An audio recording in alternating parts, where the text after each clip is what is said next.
Assalamualaikum warahmatullahi wabarakatuh. Innal hamdalillah nahmaduhu wa nasta'inuhu wa nastaghfiruh wa na'udzu billahi min syururi anfusina wa min sayyiati a'malina. May yahdihillahu fala mudhillalah wa may yudlil fala hadiyalah. Asyhadu an la ilaha illallah wahdahu la syarikalah wa asyhadu anna Muhammadan abduhu wa rasuluh. Fa inna asdaqal hadithi kitabullah wa khairal hadi hadi Muhammadin sallallahu alaihi wasallam. Wa syarrul umuri muhdatsatuha wa kullu muhdatsatin bid'ah wa kullu bid'atin dhalalah wa kullu dhalalatin finnar atau kama qala Mustafa sallallahu alaihi wasallam. Alhamdulillah, kita panjatkan syukur pada Allah Subhanahu wa taala. Kita diberikan keizinan oleh Allah Subhanahu wa taala untuk menunaikan solat fardu subuh pada pagi ini. Kita mulakan pagi kita dengan beribadah kepada Allah Subhanahu wa taala. Jadi insya-Allah pada pagi ini kita akan mulakan dengan membaca beberapa hadis daripada Nabi sallallahu alaihi wasallam yang kita masih lagi dalam berkaitan bab harapan. Bab harapan ni kalau kita lihat dia mengandungi banyak hadis-hadis yang mana dia menerangkan tentang keluasan rahmat Allah Subhanahu wa taala kepada hamba-hambanya untuk memotivasi manusia untuk meneruskan kehidupan dia supaya manusia tidak mudah berputus asa, supaya manusia tidak tenggelam dengan kesusahan-kesusahan yang dihadapi dalam kehidupan ni, dan supaya manusia sedar di sebalik kesusahan yang dihadapi, di sebalik ujian yang dihadapi, dia ada Allah Subhanahu wa taala yang mana rahmatnya sangat meluas, yang mana Allah Subhanahu wa taala ini Maha Pengampun. Ada orang yang diuji dengan dia terjebak dengan melakukan maksiat, dosa dan kezaliman. Jadi apabila dia baca hadis-hadis dalam kitab Raja ini, dalam bab harapan dalam kitab Riyadhus Salihin ini, dia akan tahu bahawa dia ada Allah Subhanahu wa taala, Tuhan yang Maha Pengampun, yang maha luas rahmatnya. Jadi kita sambung huraian kita baca hadis yang ke-7 dalam bab ini, atau hadis yang ke-419 dalam kitab Riyadhus Salihin. Wa an Umar bin Al-Khattab radhiyallahu anhu qala, daripada Umar Al-Khattab radhiyallahu anhu dia berkata, qudima ala Rasulillah sallallahu alaihi wasallam bisabyin, dibawakan kepada Nabi sallallahu alaihi wasallam seorang tawanan perang. Jadi lepas peperangan di zaman Nabi sallallahu alaihi wasallam adalah orang-orang yang kafir yang ditangkap dijadikan tawanan perang. Fa idza imra'atun minas sabyi tas'a, dan ketika itu ada seorang wanita daripada kalangan tawanan perang tu, dia bergerak ke sana sini. Iz wajadat sabiyan fi sabyi akhadhathu, apabila dia menemui bayi pada tawanan perang yang lain, akhadhathu, dia akan ambil bayi tersebut. Fa alzaqathu bi batniha, lalu dia akan mengambil bayi tersebut dan mendekatkan ke perut dia. Maksud dia bawa bayi tu, dia ambil, dia macam nak menyusukan. Fa arda'athu, lalu dia akan menyusukan bayi tersebut. Faqala Rasulullah sallallahu alaihi wasallam, lalu Rasulullah SAW melihat peristiwa tu, tengok perempuan ni, mungkin perempuan ni cari anak dia ke apa ke, ataupun mungkin juga dia mungkin dia perempuan yang ada susu tapi mungkin anak tak ada, dan misalnya dia cari bayi. Sebab kan biasa kalau ibu yang menyusukan anak tapi anak tak ada ke, anak dia meninggal ke, maka bila dia tak menyusukan anak, nanti bahagian payudara dia tu akan membengkak dan semisalnya. Jadi dia pergi cari bayi. Jadi ada ulama huraikan kenapa dia duk ambil bayi tu susukan dan semisalnya. Jadi bila Nabi sallallahu alaihi wasallam tengok keadaan tersebut, faqala Rasulullah sallallahu alaihi wasallam, atarawna hadhihi almar'ata tarihatan waladaha finnar, adakah kamu rasa, kamu nampak, berpendapat bahawa wanita ni dia akan sanggup nak mencampak anaknya ke dalam api? Kamu rasakan seorang ibu yang macam ni, yang dia susukan anak dia dan semisalnya, adakah sanggup untuk dia mencampakkan anaknya ke dalam api? Kulna, lalu para sahabat kata, kami menjawab, la wallah, demi Allah tidak, ibu ni tidak akan tega untuk mencampak anaknya ke dalam api. Lalu kata Nabi sallallahu alaihi wasallam, lillah arhamu bi ibadihi min hadhihi bi waladiha. Allah itu lebih penyayang dengan hamba-hambanya berbanding dengan kasih sayang ibu ni kepada anak dia. Jadi Nabi SAW bila nampak satu peristiwa tu, Nabi SAW cuba nak memberi pengajaran kepada para sahabat. Itu adalah salah satu metod Nabi SAW mendidik para sahabat. Nabi SAW dalam peristiwa ni, Nabi SAW nampak ada seorang tawanan perang, kaum Hawa, kaum wanita. Dia duk ambil bayi, dia susukan, ambil bayi, susukan, ambil bayi, susukan. Jadi Nabi SAW terfikir untuk menerangkan kepada sahabat tentang kasih sayang Allah Subhanahu Wa Taala. Jadi Nabi SAW buat permisalan. Kamu tengok wanita ni, apa pandangan kamu? Adakah kamu rasa dia akan dia sanggup nak campakkan anak dia ke dalam api neraka? Maka para sahabat kata tak. Adakah dia sanggup nak campak anak dia dalam api? Seorang ibu sanggup ke dia nak letak anak dia dalam api? Maka para sahabat kata tak. Jadi kata Nabi SAW, Allah Subhanahu Wa Taala lebih sayang dengan hamba-hambanya berbanding sayangnya seorang ibu kepada anak dia. Itu yang mesej yang Nabi SAW nak sampaikan kepada para sahabat. Hadis sahih riwayat Imam Al-Bukhari dan Muslim. Jadi kata Dr. Mustafa Al-Bughawi dalam Nuzhatul Muttaqin, ini menunjukkan rahmat Allah Subhanahu Wa Taala kepada hamba-hambanya, yang mana Allah Subhanahu Wa Taala menghendaki akan kebaikan untuk hamba-hambanya dan mahu menyelamatkan mereka, mengeluarkan mereka daripada api neraka. Jadi Allah Subhanahu Wa Taala pun membuka kepada kita semua, kepada semua manusia, pintu taubat dan pintu harapan. Jadi sesiapa saja, kita semua, kita dah buat kesilapan, kita buat dosa kepada Allah Subhanahu Wa Taala, pintu taubat terbuka kepada kita. Maka yang sama kita yang memilih sama ada kita nak masuk ke dalam pintu taubat tersebut ataupun tidak. Dan dalam hadis ini kata Dr. Mustafa Al-Bughawi juga menunjukkan bahawa Baginda SAW mengambil faedah atau mengambil iktibar daripada peristiwa yang dilihat di hadapan beliau. Di mana contohnya dalam hadis ni, Nabi SAW nampak seorang ibu yang ambil anak susukan. Jadi Nabi SAW kaitkan dengan untuk buat permisalan atau perbandingan dengan kasih sayang Allah Subhanahu Wa Taala. Kemudian disebutkan di sini, kita lihat lagi apa pula dalam Tatris Riyadhus Salihin oleh Syekh Faisal. Dia sebut apa lagi faedah yang ada dalam hadis ini. Dia menunjukkan bagaimana keluasan rahmat Allah Subhanahu Wa Taala kepada kita semua. Allah Subhanahu Wa Taala sangat sayang kat kita, melebihi kasih sayang seorang ibu. Cuma untuk kita mendapatkan rahmat yang lebih banyak daripada Allah Subhanahu Wa Taala, sebab semua orang dapat rahmat Allah. Kita sebelum kita ditaklifkan dengan apa-apa kewajipan, kita belum jadi mukallaf, kita bayi, kita dah dapat rahmat Allah Subhanahu Wa Taala. Jadi dalam surah Al-A'raf ayat yang ke-15, Allah Subhanahu Wa Taala sebut, wa rahmati wasi'at kulla syai'. Rahmatku meluas kepada segala sesuatu. Fasa'aktubuha lillazina yattaqun. Maka aku akan menuliskan rahmat ini untuk orang-orang yang bertakwa. Jadi semua orang boleh dapat rahmat Allah SWT. Orang kafir pun dapat rahmat Allah SWT. Tapi untuk kita dapat lebih banyak rahmat Allah, keampunan daripada Allah SWT, maka kita perlu menjadi orang yang bertakwa. Kita perlu menjadi orang yang beriman kepada Allah SWT. Okey, kita lihat hadis yang seterusnya daripada Abu Hurairah radhiyallahu anhu. Wa an Abi Hurairah radhiyallahu anhu qala qala Rasulullah sallallahu alaihi wasallam. Daripada Abu Hurairah radhiyallahu anhu, Rasulullah SAW bersabda, lamma khalaqallahu al-khalqa kataba fi kitabin fahuwa indahu fawqal arsh.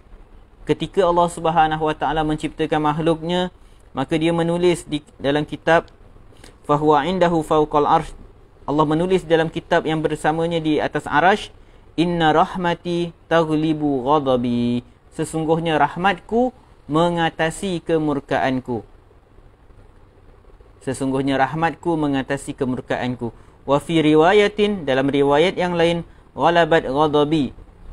Dia menggunakan lafaz yang lain tapi maksud yang sama, rahmatku telah mengatasi kemurkaanku. Wa fi riwayatin sabaqat ghadabi. Inna rahmati sabaqat ghadabi. Dalam riwayat lain disebutkan bahawa sesungguhnya rahmatku mendahului kemurkaanku. Hadis sahih riwayat Imam Muslim, Al-Bukhari dan Muslim, muttafaqun alaih. Okey, jadi daripada hadis ini menunjukkan bahawa sejak awal penciptaan makhluk telah tertulis bahawa rahmat Allah Subhanahu Wa Taala mengatasi kemurkaannya. Allah ada sifat rahmat, Allah ada sifat marah, sifat murka, tetapi rahmat Allah Subhanahu Wa Taala, kasih sayang Allah Subhanahu Wa Taala mengatasi kemurkaannya. Jadi itu berlaku daripada awal penciptaan lagi. Maksudnya Allah akan mentakdirkan bahawa rahmatnya mengatasi kemurkaan yang diberikan kepada hamba-hambanya. Jadi apa pula maksud rahmatnya mengatasi mendahului kemurkaannya? Dia menunjukkan bagaimana luasnya rahmat Allah. Kita boleh lihat dengan jelas bagaimana manusia bila dia buat dosa, bukanlah terus secara automatik Allah Subhanahu Wa Taala akan menghukum dia. Kita buat maksiat, kehidupan kita 24 jam kita buat maksiat, adakah kita terus dapat ujian, bala atau hukuman daripada Allah Subhanahu Wa Taala? Tetapi apa yang berlaku ialah bila kita buat maksiat kepada Allah Subhanahu Wa Taala, kita buat dosa kepada Allah Subhanahu Wa Taala, perkara yang pertama yang masih ada di hadapan kita ialah pintu taubat. Bukan terus kita buat maksiat Allah Subhanahu Wa Taala terhukum kita, tak. Kita masih ada peluang untuk bertaubat kepada Allah Subhanahu Wa Taala, untuk diampuni dosa kita dengan pelbagai cara. Dengan istighfar, dengan kita bertaubat, kita melakukan amal soleh, bahkan kita kadang-kadang kita tak sedar kita buat dosa, lalu apabila kita contoh kita ambil wuduk, kita solat, maka amalan-amalan soleh yang kita lakukan itu sendiri menggugurkan dosa-dosa yang telah kita lakukan.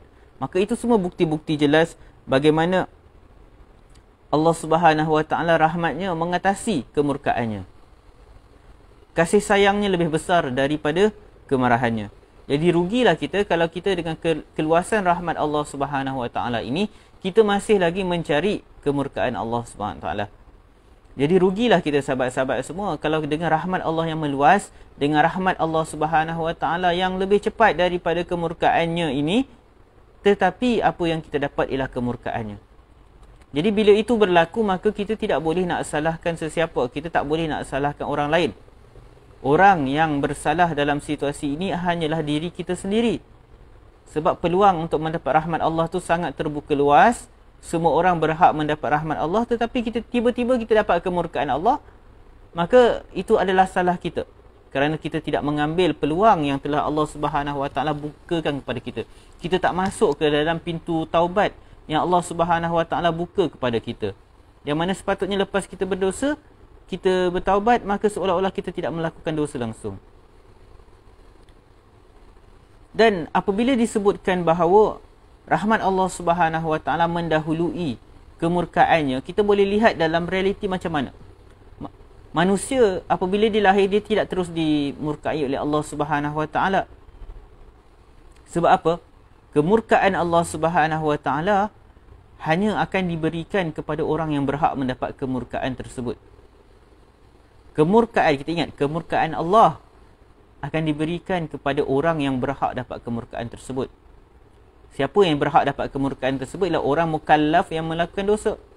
Kita tak lahir-lahir dimurkai Allah.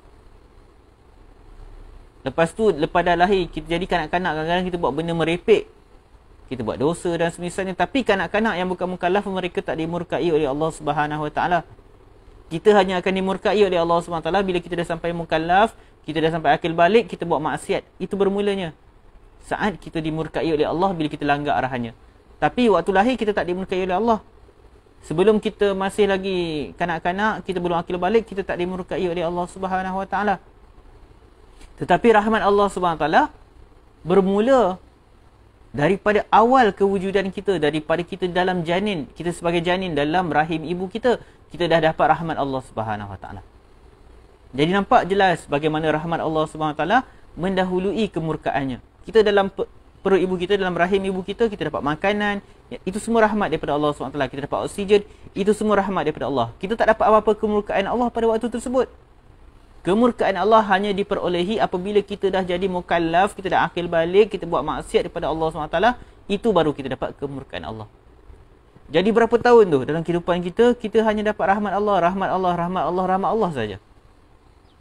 Jadi sebab tu disebutkan dalam hadis ni, rahmat Allah Subhanahu Wa Taala mengatasi kemurkaannya. Rahmat Allah Subhanahu Wa Taala mendahului kemurkaannya. Dan kita kena lihat lagi bahawa rahmat Allah Subhanahu Wa Taala ni, bahkan lepas kita dah akil balik, kita mukallaf dah, kita dah dibebankan dengan kewajipan menanggung apa yang kita lakukan. Walaupun kita buat maksiat, kita masih dapat rahmat Allah Subhanahu Wa Taala. Kita lihat orang-orang kafir yang sembah berhala, yang mensyirikkan Allah Subhanahu Wa Taala, melakukan kezaliman yang sangat besar, mereka masih dapat rahmat Allah. Sebab rahmat Allah meluas. Rahmat Allah meluas kepada orang yang berhak memperolehinya dan orang yang tak berhak memperolehinya. Itulah keluasan rahmat Allah. Tetapi kemurkaan Allah, Allah berikan dengan cara yang adil, iaitu kepada orang yang berhak dimurkai sahaja. Jadi nampak bagaimana Allah Subhanahu Wa Taala lebih sayang hamba-hambanya berbanding seorang ibu. Kan? Tengok macam mana Allah. Kita buat maksiat pun Allah bagi rahmat kat kita. Kalau kita nak kira amal kita, kita rasa tak layak kita dapat rahmat ni, tapi Allah bagi juga. Tapi kemurkaan hanya orang yang memang benar-benar berhak sahaja Allah berikan. Masya Allah, luas rahmat Allah Subhanahu Wa Taala. Kita nak nafikan apa lagi keluasan rahmat Allah Subhanahu Wa Taala. Okey, kita lihat apa yang disebutkan oleh Dr. Mustafa Bughal di sini dalam Nuzhatul Muttaqin. Dia kata kemurkaan Allah Subhanahu Wa Taala dan rahmatnya kembali kepada kehendak Allah Subhanahu Wa Taala. Yang mana kehendak Allah Subhanahu Wa Taala untuk memberi ganjaran pahala dan kebaikan kepada orang-orang yang mentaatinya dan memberi dan manfaat yang diperolehi oleh manusia dalam kehidupan dunia ni, sama ada di dunia dan di akhirat, manfaat yang kita dapat itulah redha dan rahmat Allah Subhanahu Wa Taala. Dan ia juga menunjukkan sifat iradah kehendak Allah Subhanahu Wa Taala untuk menghukum orang-orang yang melakukan maksiat. Jadi hukuman yang Allah, bila Allah hukum, Allah jatuh hukuman dia berdosa pada orang yang melakukan maksiat, maka itulah sifat kemurkaan Allah Subhanahu Wa Taala.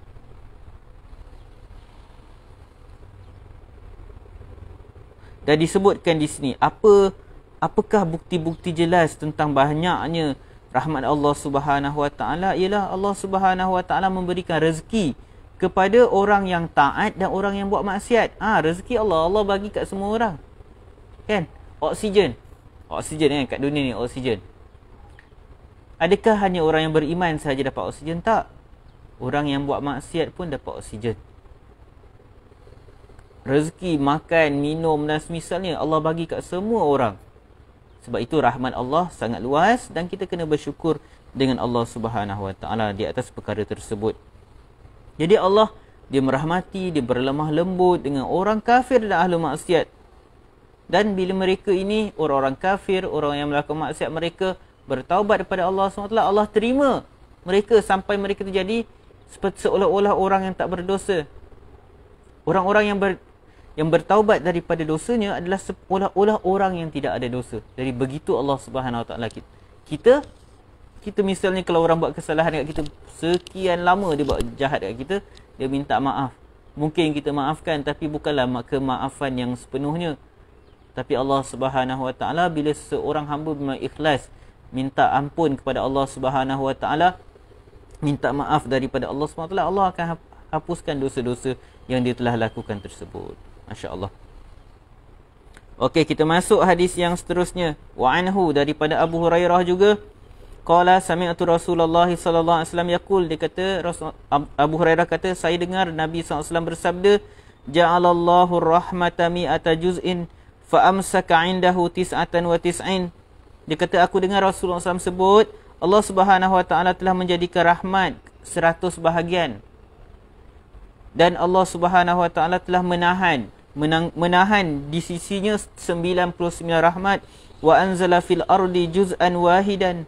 Lalu Allah SWT telah menurunkan di muka bumi ini juz'an wahidan, satu bahagian daripada rahmat sahaja. Jadi dalam hadis ni sebut Allah SWT ada 100 rahmat. Ada 100 rahmat. Cuma ulama bahas apa yang dimasukkan ada 199 ni. Adakah memang bilangan macam tu, tapi ataupun dia sekadar nak menunjukkan kita bagaimana betapa luasnya rahmat Allah Subhanahu Wa Taala. Jadi Allah ada 100 rahmat, 100 bahagian rahmat, dan Allah fa'amsaka 'indahu 99. Allah menyimpannya 99 rahmat Allah simpan lagi. Wa anzala fil ardi juz'an wahidan, dan Allah dah turunkan satu bahagian rahmat sahaja di muka bumi. Macam kita nak sebut daripada 100% rahmat yang Allah ada, Allah turunkan 1% sahaja di muka bumi ini. Famin zalikal juz'i, dan daripada satu bahagian yang Allah turunkan kat muka bumi itu, yatarahamul khalaik, makhluk-makhluk saling sayang menyayangi, hatta tarfa ad-dabbatu hafiraha an waladiha, sampailah disebabkan satu rahmat yang Allah turunkan kat muka bumi ini, haiwan macam kuda kan dan semisalnya, dia akan mengangkat kakinya an waladiha. Kan bila kuda kat bawah dia ada anak kuda kan, dia akan cuba elakkan daripada terpijak anaknya. Kaki dia panjang, senang nak kontrol kaki dia. Jadi disebabkan satu rahmat yang Allah turunkan ini, tarfa'ad dabbatu hafiraha an waladiha khasyata an tusibahu. Kuda ke, lembu ke, dia akan angkat, unta ke, dia akan angkat kaki dia, mengelakkan kaki dia daripada terpijak anak yang ada kat bawah tu. Itu hanyalah satu rahmat. Maksud satu bahagian rahmat tu dikongsi oleh kita, manusia, makhluk-makhluk yang lain, haiwan-haiwan yang lain. Jadi dalam keadaan dikongsi, rahmat ni pun kita dah rasa luas sangat. Wa fi riwayatin, dalam riwayat yang lain, inna lillahi mi'ata rahmah, sesungguhnya Allah memiliki 100 rahmat, anzala minha rahmatan wahidatan bainal jinni wal insi wal bahaim wal hawam. Allah ada 100 rahmat, dan Allah telah menurunkan satu rahmat yang mana ia dikongsi antara jin, manusia, haiwan, serangga. Ya Allah, satu je. Kita katakan daripada 100 rahmat tu, satu je yang Allah turunkan kat muka bumi ni, dan kita kongsi dengan makhluk yang lain. Kita kongsi dengan kuda, lembu, dengan anjing, kucing, dengan belalang, dengan semut. Kita semua kongsi rahmat yang satu ni. Wa fabiha yata'atafun wa biha yatarahamun. Dan disebabkan satu rahmat yang kita kongsi ni, itulah yang menyebabkan kita makhluk-makhluk ni, semua makhluk saling yata'atafun, yatarahamun, saling berkasih sayang, berlemah lembut. Wa biha ta'tiful wahsyu ala waladiha, dan disebabkan rahmat inilah maka ta'tiful wahsyu, haiwan yang buas, dia sangat sayang pada anak dia, dia berlemah lembut dengan anak dia. Wa akharallahu 99 rahmatan yarhamu biha ibadahu yaumal qiyamah, dan Allah Subhanahu wa taala menangguhkan 99 rahmat lagi, yang mana 99 rahmat ini yarhamu biha ibadahu yaumal qiyamah, Allah akan merahmati hamba-Nya pada hari kiamat. Tuan-tuan, bila kita baca hadis ni, kalau kita rasa, ya Allah, banyaknya rahmat yang Allah dah bagi kat kita dalam kehidupan dunia ni kan, 24 jam kita dapat berapa banyak rahmat. Kadang-kadang kita tak feel pun dapat rahmat Allah, sedangkan semua tu rahmat daripada Allah. Jadi dengan rahmat yang kat dunia yang sangat banyak kita dapat ni, kita rasa dah banyak, sedangkan sebenarnya kita dapat, kalau ikut percentage, kita dapat mungkin 0.0 berapa je. Sebab satu rahmat yang diturunkan tu kita kongsi dengan makhluk-makhluk lain. Jadi dengan rahmat yang 0.0 berapa, contohlah kita dapat 0.1% rahmat daripada keseluruhan rahmat, pun kita dah rasa banyak. Macam mana dengan 99 rahmat Allah yang menanti di hari kiamat? Tetapi apabila sampai pada hari kiamat, rahmat itu untuk siapa? Untuk orang-orang yang beriman kepada Allah Subhanahu Wa Taala. Jadi jangan kita tenggelam dengan rahmat yang ada pada kehidupan dunia sampai kita lupakan rahmat yang sangat banyak menunggu kita di hari kiamat nanti, yang mana ia dikhaskan untuk orang-orang yang beriman. Dihaskan untuk orang yang beriman. Syurga itu untuk orang beriman. Orang kafir tak akan dapat masuk ke dalam syurga. Okey, kita sambung baca lagi. Wa rawahu Muslim aidan min riwayat Salman Al-Farsi qala Rasulullah sallallahu alaihi wasallam.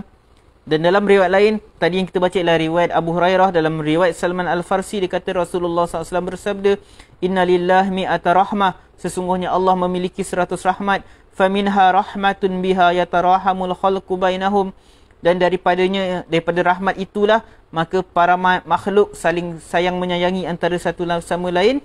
Wa tis'una liyaumil qiyamah. 99 rahmat lagi adalah untuk hari kiamat. Wa fi riwayatin, dalam riwayat lain, innallaha khalaqa yauma khalaqas samawati wal ard, sesungguhnya Allah telah menciptakan pada hari dia menciptakan langit dan bumi, mi'ata rahmatin, Allah telah menciptakan 100 rahmat.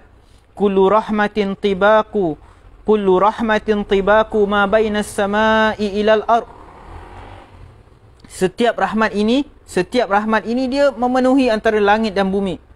Faja'ala minha fil ardi rahmatan, lalu dijadikan satu rahmat ini di muka bumi. Fabiha ta'tiful walidatu ala waladiha, dan dengan disebabkan rahmat itu, dengan rahmat itulah seorang ibu dia sayang anak dia, berkasih sayang pada anak dia. Wal wahsyu wat tayru ba'duha ala ba'di, begitu juga haiwan buas, burung-burung dia menyayangi antara satu sama lain. Fa idza kana yaumul qiyamah, dan apabila datangnya hari kiamat, akmalaha bihadhihi rahmah, maka Allah Subhanahu wa taala akan menyempurnakan rahmat-rahmat ini. Jadi tuan-tuan, luasnya rahmat Allah Subhanahu wa taala. Saya rasa hadis yang kita baca ini adalah hadis yang terakhir kita baca pagi ni. Dia menunjukkan betapa luasnya rahmat Allah pada kita dan betapa besarnya lagi rahmat Allah di hari kiamat yang sedang menanti kita. Jadi bagaimana kita nak dapat rahmat yang sangat luas tersebut? Kita hendaklah mentaati Allah Subhanahu wa taala. Dan perkara pertama yang paling penting untuk kita dapat rahmat Allah di hari kiamat nanti, untuk dapat syurga Allah Subhanahu wa taala, ialah kita pastikan tauhid kita murni. Kita tidak melakukan kesyirikan kepada Allah Subhanahu wa taala. Begitu juga kita pastikan kita tak lakukan perkara-perkara yang membatalkan amalan-amalan yang telah kita lakukan. Jadi apa lagi yang kita nak tunggu? Kita nak tunggu rahmat apa lagi? Rahmat Allah dah janjikan. Yang penting kita usaha apa yang kita lakukan untuk mendapatkan rahmat daripada Allah Subhanahu wa taala. Jadi sahabat-sahabat semua, tuan-tuan semua, saya rasa cukup sampai di sini sahaja perkongsian pada pagi ni. Jadi apa kesimpulan yang dapat kita buat daripada hadis-hadis yang kita baca pada hari ini? Pertama, kita dah ketahui bahawa Allah lebih menyayangi kita semua berbanding ibu-ibu kita. Kita ada ibu, kita ada mak. Kalau tuan-tuan, puan-puan, kaum hawa, kaum ibu sayang sangat ke anak, kita ketahuilah Allah lebih sayang kita daripada kasih sayang seorang ibu. Yang kedua, kita dah faham bahawa rahmat Allah mengatasi kemurkaannya. Rahmat Allah, Allah bagi kat semua orang. Tetapi kemurkaan Allah Subhanahu wa taala, Allah hanya berikan kepada orang yang berhak dimurkai sahaja. Itulah rahmat Allah.